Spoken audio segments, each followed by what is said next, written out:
So if you look at this first chart, essentially it shows the relation between wages, which is W, and price, which is P. Okay? So what does macroeconomic workhorse model says about the relation between wages and price? Well, in general terms, basically what macroeconomics tell us is that whenever there is price increase, there will be also pressure for wages to increase. Okay, that's one. The first state is that. So if there's a price increase, remember in medium run, there's a possibility that price increase, and if that happens, then wages will increase. But in the next round, when the wages increase, price may also increase. Just imagine the real situation. Suppose there's a group of producers who hire laborers. Okay. Now, for whatever reason, suppose the price of your product increase. Okay. That will lead to higher demand of wages from the labor. Okay. And that is the first round. So the effect of the price on wages. The second round is that because the wages is more expensive, the producers are compelled to increase the price. Okay?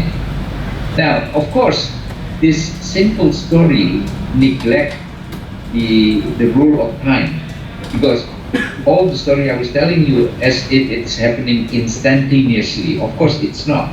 In reality, there's always time lag.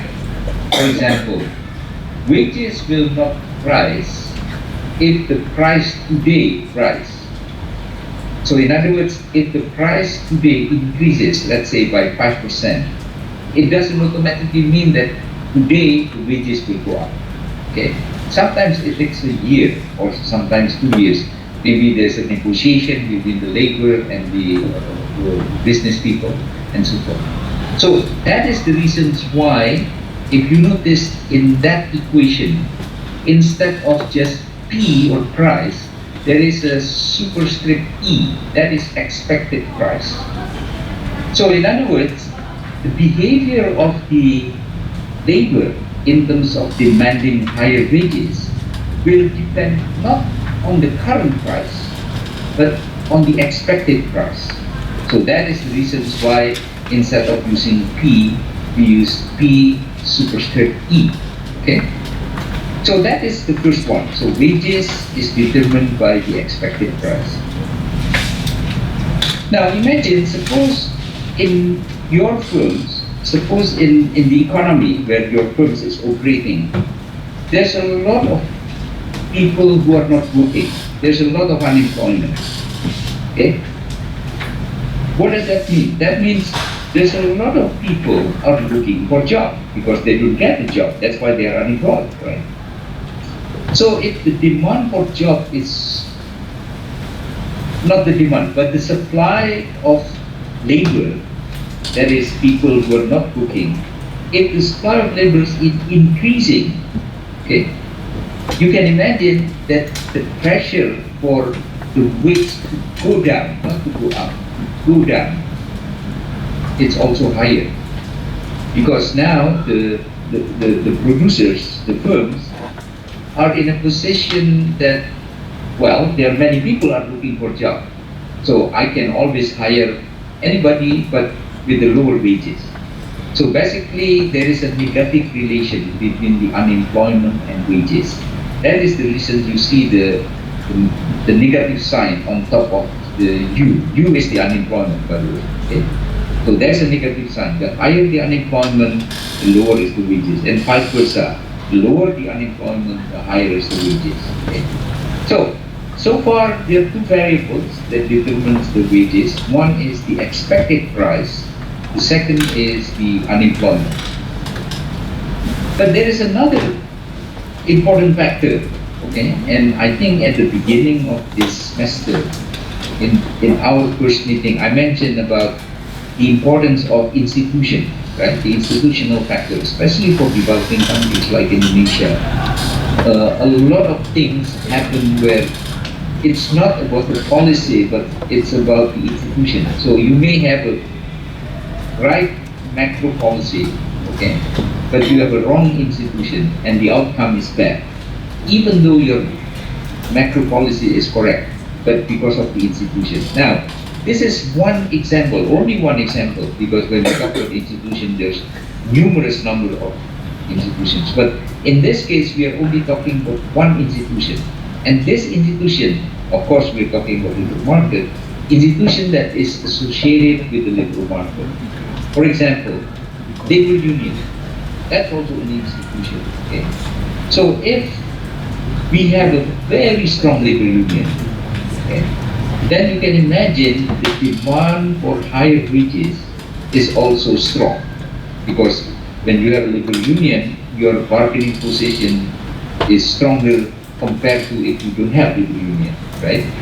So that institution, using the example of the labor union, in this equation is represented by Z, okay? So that Z represents the labor union, or not the labor union, the institutional factor. Labor union is only one example, okay? In fact, there are a couple of examples. Now, let me take one example which is very common and very popular in Europe, and that is the unemployment benefit. So in Europe, the unemployment benefit was so lucrative that people do not mind to get unemployed, because if you are unemployed, the company or the government will provide you with the enough benefit. It's called the unemployment benefit. And that explains why the unemployment rate in Europe is relatively high.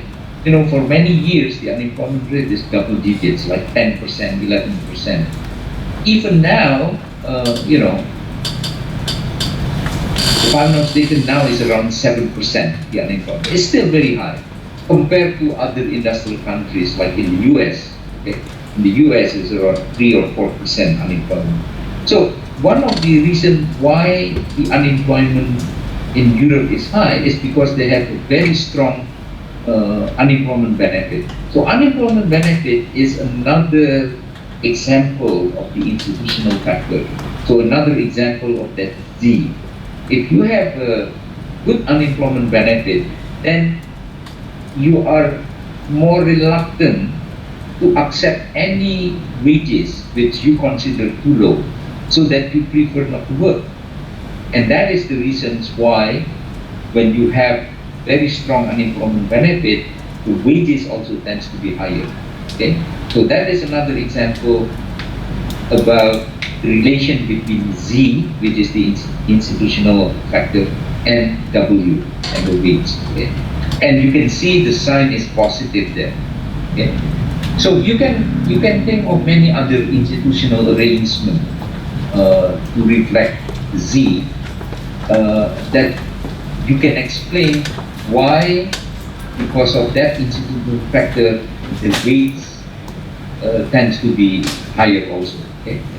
Here I give another example, individual bargaining. So if you have a very strong bargaining position, either as a group, collectively, or individually, you know, I don't know, let's say you are a famous person, you are an artist, and then you're working in a firm.